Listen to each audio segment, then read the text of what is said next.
सूफी संत हजरत ख्वाजा मोइनुद्दीन हसन चिश्ती की दरगाह के बुलंद दरवाजे पर शनिवार शाम को असर की नमाज के बाद उर्स का झंडा चढ़ाने के साथ ही 810वें उर्स की अनौपचारिक शुरुआत हो गई।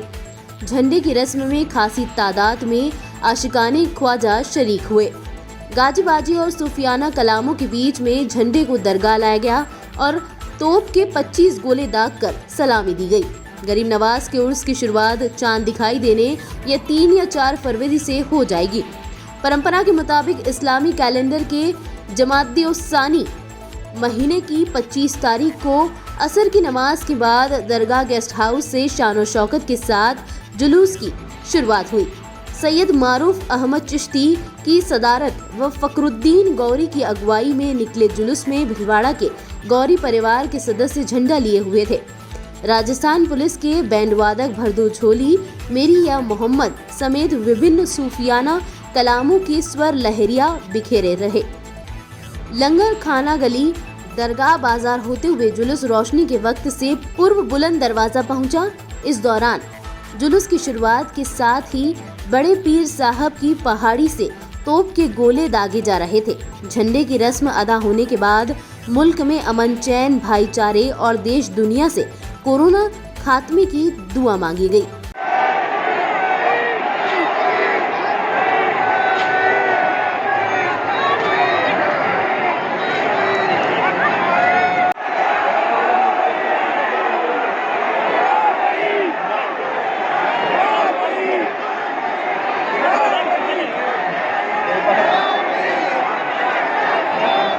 में बुलंद दरवाजे के ऊपर परचम कुशाई होती है।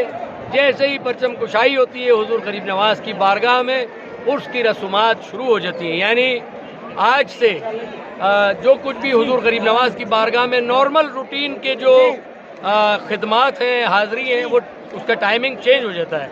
जैसे दिन में जो 3 बजे खिदमत होती है वो अभी रात को 8 बजे होगी और ये सिस्टम चलता रहेगा 29 तारीख तक। यानी 29 तारीख को जब चांद नज़र आ जाएगा, अगर चांद नज़र आ गया तो 29 तारीख से गुस्ल शुरू हो जाएगा और गुस्ल हो जाएगा तो दरबार गरीब नवाज रात को, जैसे अभी इन दिनों में 25 तारीख से लेके 28 तारीख तक रात को दरबार अभी 8 बजे खिदमत होगी। खिदमत के फ़ौरन बाद दरबार मामूल हो जाएगा। लेकिन जब चांद हो जाएगा तो दरबार हुजूर गरीब नवाज का आस्थाना रात को गुस्ल के बाद फिर 12 बजे तक के लिए फिर खोल दिया जाएगा। और अब जैसे आज 25 जमादुल आखिर है तो 28 जमादुल आखिर को जो साल भर हुजूर गरीब नवाज के मज़ार अक़दस में जो संदल चढ़ता है, वो संदल 28 जमादुल आखिर को उतरेगा और वो संदल तमाम खुद्दाम हजरात आपस में तकसीम करते हैं। फिर जितने भी गरीब नवाज के शहदाई आशिक चाहने वाले आते हैं, उन सबको वो तबरुक के तौर पर दिया जाता है। और इस तरीके से अगर 29 तारीख का चांद हुआ तो गुस्ल शुरू हो जाएगा। यानी चांद रात की रात, यानी पहली रजब की शब लग जाएगी तो पहला गुस्ल, और पहली रजब को रात को जब गुस्ल होगा तो दूसरे रजब की शब लग जाएगी। इस तरीके से 5 रजब तक, चांद रात से लेके 5 रजब तक बाद नमाज ईशा गुस्ल होगा तो शब लग जाएगी। नेक्स्ट डे की जो है शब लग जाती है। तो चांद रात को पहली को दूसरी को तीसरी, इस तरीके से 5 तारीख